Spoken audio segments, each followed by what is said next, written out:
Bismillahirrahmanirrahim. Assalamualaikum warahmatullahi wabarakatuh. Alhamdulillahirabbil alamin. Wasyhadu an la ilaha illallah wa asyhadu anna Muhammadar Rasulullah. Allahumma shalli ala Muhammad ya Rabbi shalli alaihi wa sallim Rabbi fanfa'na bi barakatihim wahdinal husna bi hurmatihim. Yang kami muliakan Bapak, Ibu, kami mencoba melukiskan atau menggambarkan bagaimana cara membuat efektivitas pemerintahan desa. Jadi banyak cara membuat efektivitas pemerintahan desa. Saya menggunakan cara membuat efektivitas pemerintahan desa melalui kepemimpinan transformasi dan perilaku ekstra kerja atau OCB. Jadi itu pendekatan dalam meningkatkan efektivitas desa. Selanjutnya saya coba melogikakan apakah itu bisa mengefektifkan pemerintahan desa. Baik Bapak Ibu, kita mulai.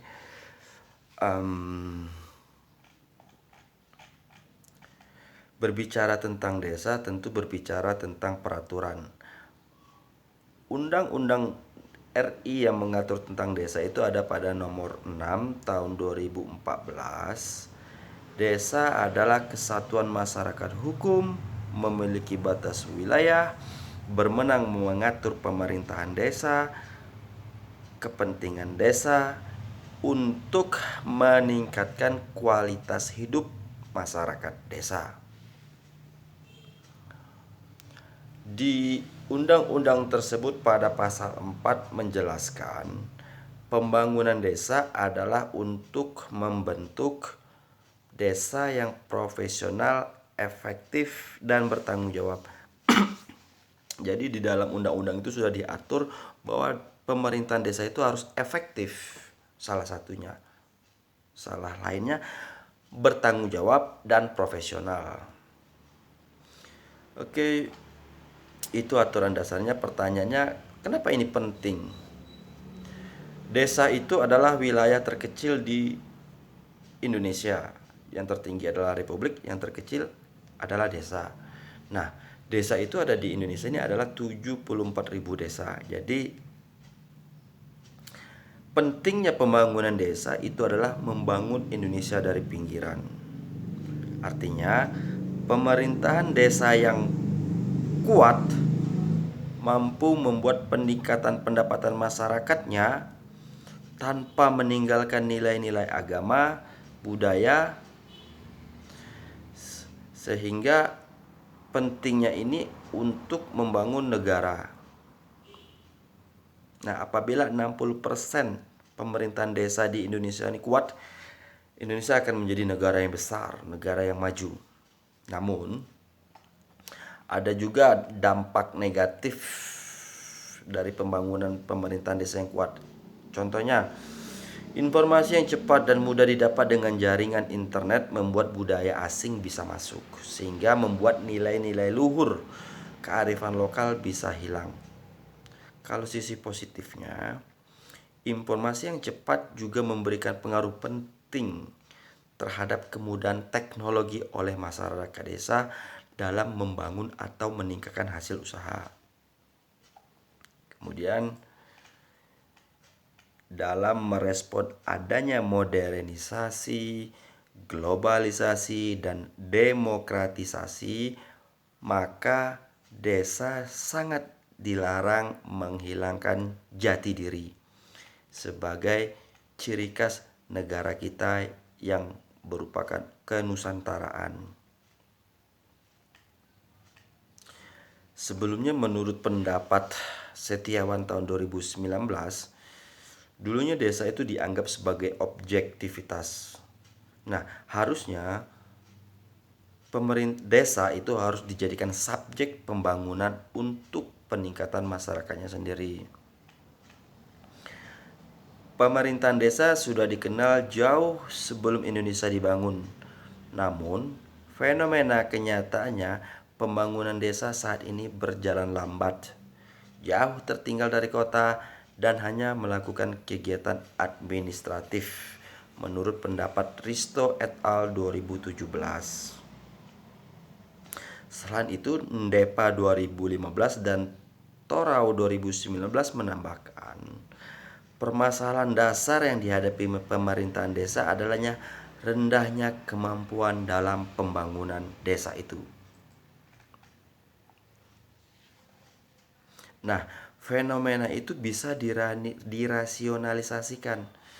Jadi, Dilham et al. 2020, Putri dan Wirawati 2020 menyatakan pendapat bahwa dengan meningkatkan kreativitas, kerjasama, kecerdasan intelektual, peningkatan standar pelayanan yang berbasis kepada e-government, maka pemerintahan desa itu akan bisa efektif dan maju. Selanjutnya, merujuk pada pasal 24 Undang-Undang Nomor 6 Tahun 2014 tentang desa, menjelaskan bahwa desa itu dipimpin oleh kepala desa yang memiliki kewenangan untuk menetapkan peraturan desa yang diterbitkan melalui musyawarah desa. Sehingga persoalan-persoalan bersifat sosial ataupun ekonomi ataupun budaya bisa dirumuskan dalam peraturan desa sehingga mampu memulihkan krisis penghidupan di desa tersebut menurut pendapat Wahyudin et al. 2016. Nah, desa itu ada pembiayaannya. Belanja desa itu ada. Pembiayaan pembangunan desa berasal dari pendapatan desa itu sendiri, dari APBN, dari APBD, atau dari sumbangan yang tidak mengikat. Semua yang diterima itu selanjutnya dibelanjakan melalui mekanisme musyawarah desa untuk menetapkan anggaran belanja desa. Oke, tadi kepala desa adalah pemimpin desa dan struktur pemerintahan desa itu sudah diatur pada Permendagri nomor 84 tahun 2015 bahwa tata kelola pemerintahan desa. Selanjutnya peraturan ini menjelaskan kepala desa adalah pemimpin desa yang dibantu oleh perangkat desa terdiri dari sekretaris desa, pelayanan kewilayahan, dan pelaksana teknis. Nah, sekretaris desa dibantu oleh kepala urusan tata usaha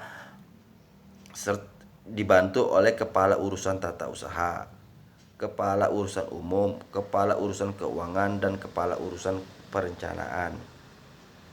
Untuk kepala pelaksana kewilayahan itu dilaksanakan oleh kepala dusun. Untuk pelaksanaan teknis itu dibantu oleh kasih pemerintahan, kasih kesejahteraan, dan kasih pelayanan.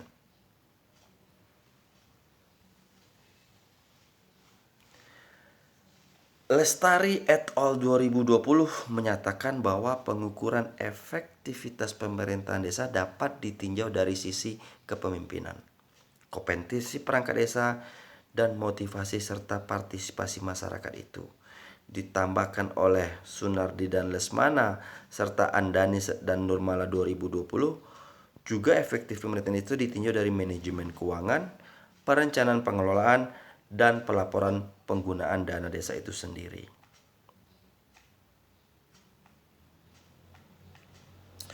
Namun pengukuran itu belum diukur oleh seluruh desa di Indonesia. Melalui Kementerian Desa PDTT, untuk keefektifan desa itu diukur melalui namanya IDM, Indeks Desa Membangun, yang diatur pada Permendes nomor 2 tahun 2016 tentang Indeks Desa Mandiri. Apa itu Indeks Desa Mandiri? Indeks Desa Mandiri atau IDM adalah gabungan dari indeks komposit yang terdiri dari 3: indeks ketahanan sosial, indeks ketahanan ekonomi, dan indeks ketahanan lingkungan. Jadi akumulasi dari ketiga indeks itulah disebut dengan IDM. Oke, saya coba menelaah untuk Provinsi Jambi. Badan Pusat Statistik Provinsi Jambi tahun 2019 menyatakan bahwa desa di Provinsi Jambi sebanyak 1.399 desa. Kemudian Kementerian PDTT RI, Kementerian Desa PDTT RI melalui Indeks Desa Mandiri, Indeks Desa Membangun tahun 2009 khusus untuk Provinsi Jambi itu menyatakan bahwa desa dengan kategori mandiri ada 87 desa. Desa maju 285 desa, desa berkembang 871 desa, tertinggal 154 desa, dan sangat tertinggal 2 desa. Jadi IDM ini ada mengklasifikasikan 5 desa, yaitu desa mandiri, desa maju, desa berkembang, desa tertinggal, dan sangat tertinggal. Nah, untuk Provinsi Jambi masih terdapat sebanyak 1000-an desa yang kategori berkembang, tertinggal, dan sangat tertinggal.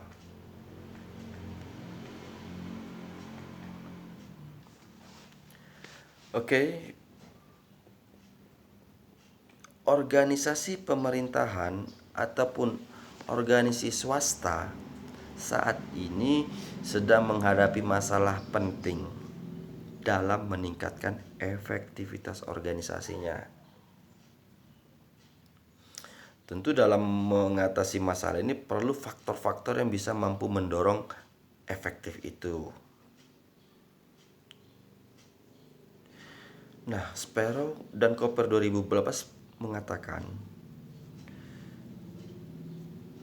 manajemen lah yang berfungsi untuk menciptakan efektivitas organisasi, kemudian dimanfaatkan untuk melindungi apa yang menjadi nilai itu bernilai. Nah, itu manajemen adalah alatnya. Nah, kita tinjau dari penelitian para ahli terdahulu menyatakan bahwa efektivitas organisasi telah lebih seabad diteliti. Ini menurut pendapat Collins dan Porras tahun 94. Efektivitas organisasi atau istilah yang asingnya dikenal dengan Organizational Effectiveness atau saya singkat jadi OE menjadi salah satu masalah yang paling banyak diteliti oleh peneliti semenjak teori organisasi itu muncul. Itu menurut pendapat Hartati dan Anggraini 2014. Kemudian Duff 2010 menyatakan OE diartikan sebagai tingkat keberhasilan organisasi dalam mencapai tujuan, sasaran, dan intervensi lainnya. Jadi dalam efektivitas pemerintahan desa ini kita coba menelah apa itu makna dari efektivitas menurut para ahli terdahulu.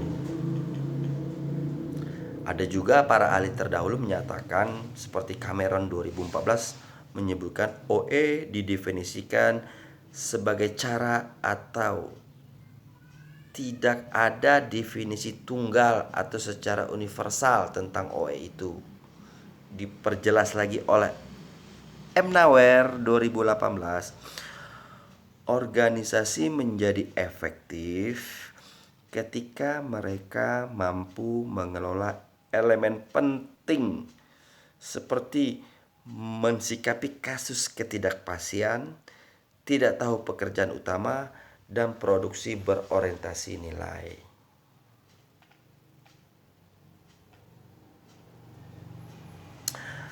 Ada para ahli mengatakan seperti contohnya Steer tahun 1985 menyebutkan ukuran OE dalam mencapai keberhasilan adalah efisiensi, kepuasan, adaptasi, integrasi, produksi, dan pengembangan organisasi. Namun ada juga yang menyatakan beberapa peneliti yang lain, misalnya Herman dan Heimikovic tahun 90 menyatakan OE bukan elemen organisasi, tetapi merupakan bangunan yang diterapkan pada orang dan organisasi.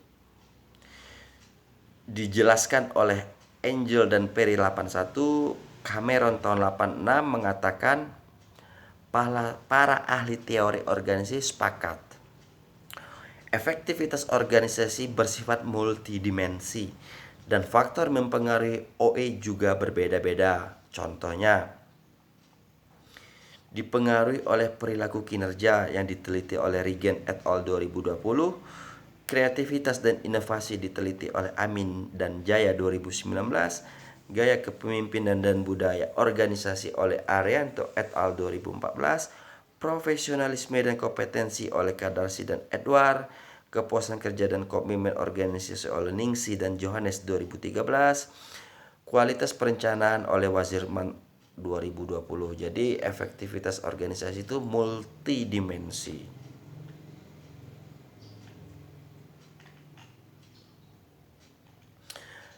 Diperjelas lagi oleh Ali et al. Tahun 2019, dimensi OE itu adalah komitmen, kepuasan, dan kecenderungan untuk berpindah. Di sisi lain juga budaya organisasi termasuk. Nah, coba kita mengkaitkan efektivitas organisasi dengan perilaku ekstra kerja sesuai judul tadi. Banyak organisasi menghubungkan efektivitas dengan individu yang melakukan tugas ekstra. Individu atau anggota merupakan faktor penting organisasi menjadi efektif atau tidak efektif menurut Kumari dan Taplial tahun 2017. Dengan memperkuat tugas ekstra selain tugas utama, kinerja dapat dicapai, bahkan melebihi target yang telah ditetapkan. Itu menurut pendapat Chiniara dan Banten 2017. Oke. Kemudian suksesnya organisasi membutuhkan individu yang memberikan tugas selain tugas ekstra, atau istilah aslinya dikenal dengan Organizational Citizenship Behavior atau lebih familiar disingkat dengan OCB. Apa itu OCB? OCB menurut pendapat Organ 2015 mengatakan bahwa adalah perilaku individu dalam organisasi yang membangun kekuatan organisasi dengan sifat menolong, menghidupkan semangat kerja, tepat waktu, hadir di luar jam kerja, tidak mengeluh pada kondisi tidak nyaman, bersikap santun, mencegah masalah, serta ikut proaktif yang modern atau fashionable.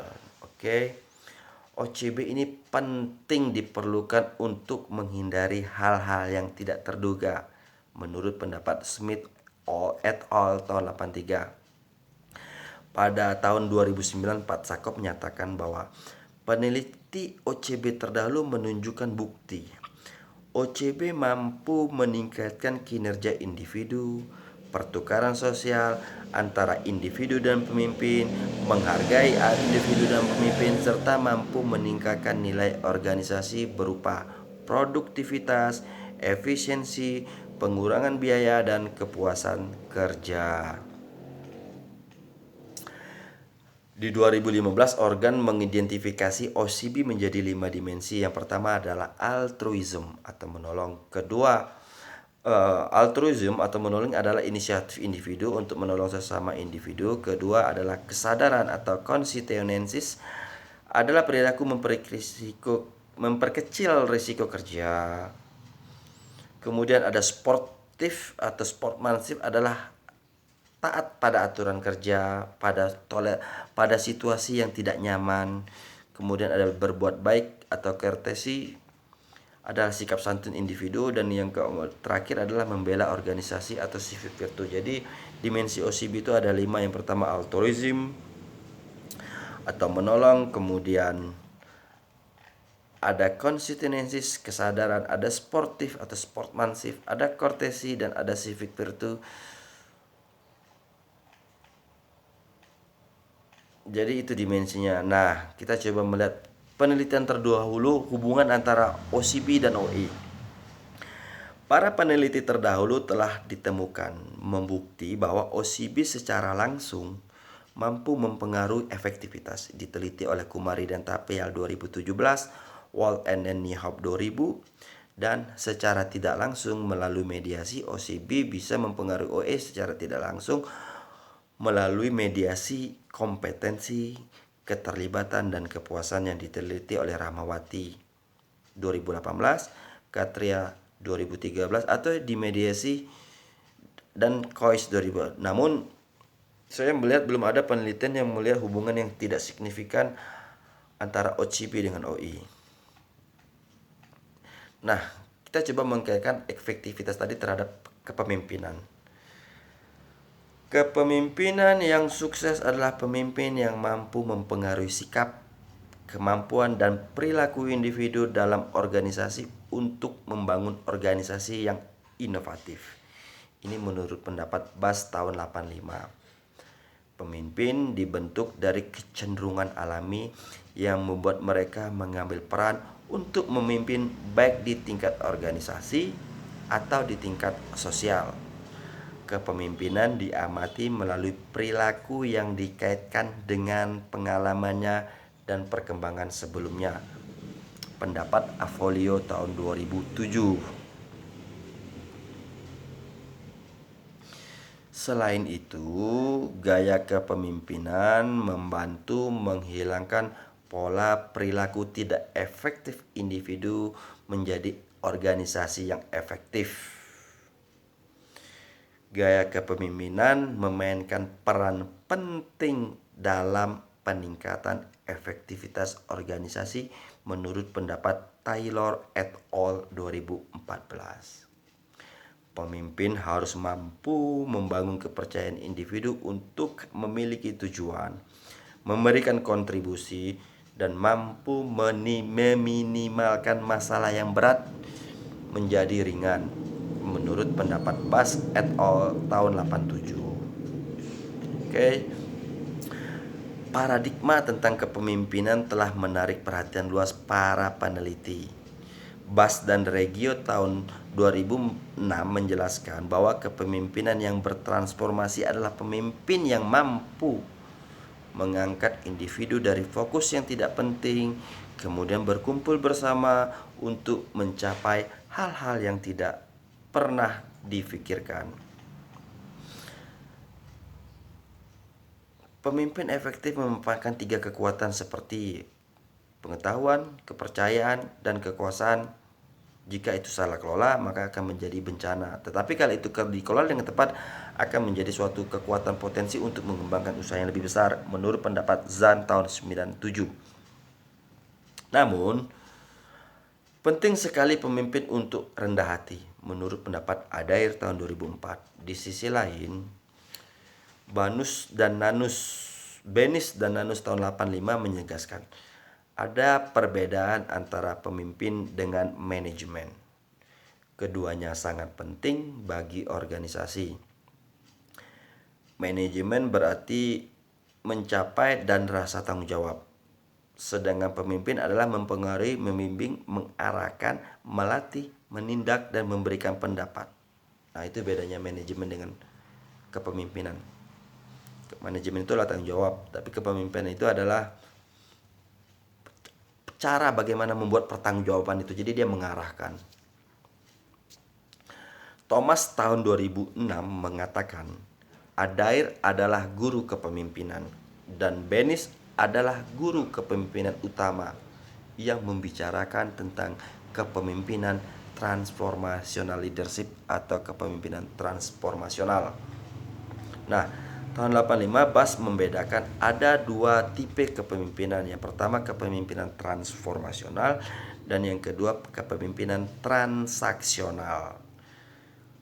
Kepemimpinan transaksional dijelaskan oleh Bas dan Reggio tahun 2006 mengatakan adalah gaya kepemimpinan yang melakukan perjanjian untuk pemberian imbalan jika anggota memenuhi standar kinerja dan disepakati, atau contingent reward, melakukan penghindaran tindakan korektif atau management by exception selama standar itu dipenuhi dan kadang cenderung tanpa ada merasa adanya kepemimpinan atau laissez-faire. Jadi itu ciri transaksional, kepemimpinan transaksional. Nah,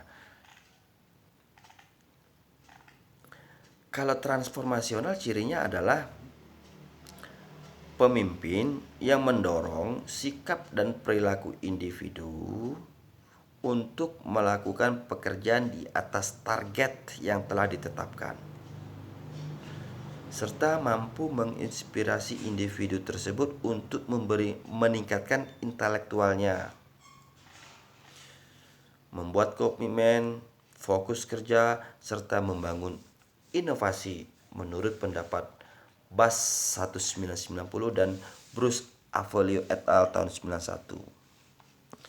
Transformational leadership atau saya singkat TFL adalah memotivasi individu untuk melakukan lebih dari mereka harapkan dan sering kali bahkan mereka tidak pikirkan. Jadi sehingga mereka mampu mengembangkan potensi. Selain itu juga TFL juga mendorong individu menjadi pemimpin yang baru. Para peneliti terdahulu sepakat bahwa TFL ini dibangun atas 4 dimensi, yaitu kecerdasan individu, pertimbangan individu, pengaruh hal yang ideal, dan inspirasi individu, atau kalau bahasa Inggrisnya dikenal dengan intellectual stimulation, considering individual, idealized influence, dan inspirational motivate menurut pendapat Bass dan Reggio tahun 2006.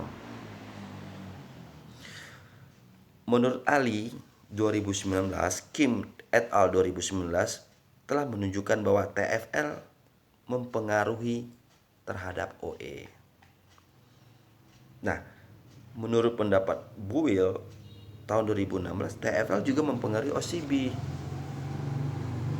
Namun, hubungan TFL dan OCB ada juga ditemukan negatif yang diteliti oleh Maharani dan Trona. Jadi, itulah salah satu cara peningkatan efektivitas pemerintah melalui penguatan kepemimpinan transformasional dan perilaku ekstra kerja atau OCB.